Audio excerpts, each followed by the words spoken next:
Hi everyone, I'm Steven with Futurelooks.com, and today we're going to be doing a quick review of ZALMAN's ZM-F4 cooling fan. Now what makes the ZALMAN ZM-F4 unique is the fact that it is a 135mm fan that's drilled for a 120mm hole. Now what that means to you is that if you have a case that only has 120mm fan holes, you can actually increase the size of your fan by simply going with a set of these. And what you'll get out of that is, of course, increased airflow and cooling performance. The other thing that it will allow you to do is if you've got a CPU cooler that runs only 120mm fans, because this is fitted for 120mm fittings, you can actually increase the size of your fans on your cooling fan and get extra performance from there as well too. Once you get the ZM-F4 fan out of the box, you'll see that inside you'll get the ZM-F4 fan itself. This is a, again, 135mm fan trapped in the 120mm fan's body. This fan gives a RPM range of 900 to 1300 RPM and has a noise level rating of anywhere between 18 to 26 dBA. It's also rated for 50,000 hours of use, and it's actually using a advanced sleeve bearing, which is actually fairly quiet and spins fairly easily. You also get 4 silicone mounting grommets, and these basically allow you to mount the fan in any case, or most cases. To further reduce the noise level, you also get a RC56, which is basically a resistor that mounts in line with the fan itself and reduces the RPM even further. So in cases where you want good airflow but low noise levels, you can mount this in line, giving you a few more decibels of noise reduction. Now mounting up the ZM-F4 cooling fan is actually fairly easy. It's basically the same as any other cooling fan on the market, with a couple of caveats. First of all, the ZM-F4 does not come with conventional case fan screws in the box. So if you are planning on adding additional fans to an existing case and it doesn't have extra fan screws in that box, you're going to have to come up with extra ones when you purchase it. In this case, you're going to need 4 of them to mount this to a case.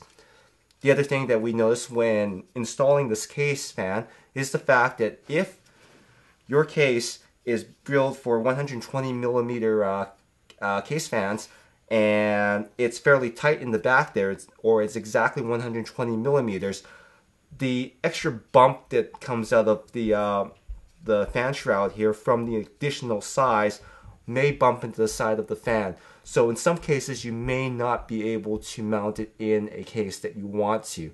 However, what we found is that in most cases it will work perfectly fine in the front of the case, as there's a lot more room down at the bottom here.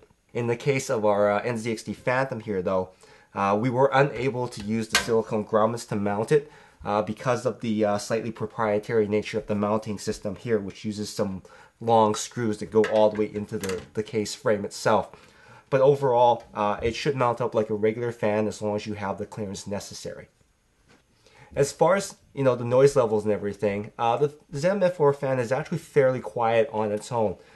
We hooked it up and we fired it up, and this is what it sounds like stock.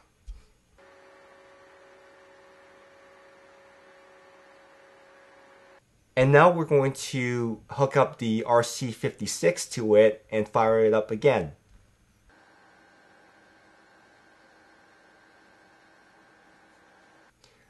As you can clearly hear, there is a reduction in noise levels when you do use the RC56 to reduce the RPM level. There's not too much worry as far as whether or not this fan will add noise to your case. It's actually very quiet, and if you use the RC56 resistor, it can be even quieter. So if you're using 120mm fans right now and replacing them with this fan and the RC56, you're probably going to be able to increase airflow to your case anyway while dropping noise. So that's definitely a benefit. The ZALMAN ZM-F4 case fans are actually available now, and you can find them for about $14.99 on the street. The fan construction itself, the shroud and everything is actually fairly well put together, and I was fairly impressed with its low noise and the ability to reduce noise further by using that resistor, the RC56. The only thing that I found that was a negative was the fact that it didn't come with case screws.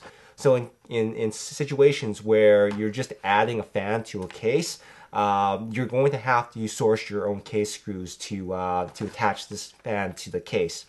The other thing that I thought could have been done a little bit better was the fact that the instructions are actually on the back of the packaging itself.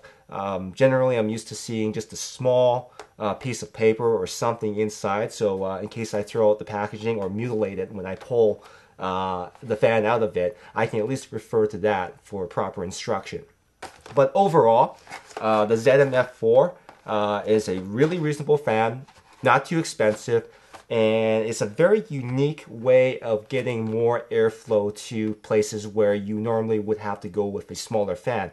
I'm going to give this case fan a 8.5 out of 10, and I'm going to recommend it because except for those case screws, there really isn't any downside to using the ZM-F4. Once again, my name is Steven with Futurelooks. Thanks again for watching, and don't forget to subscribe.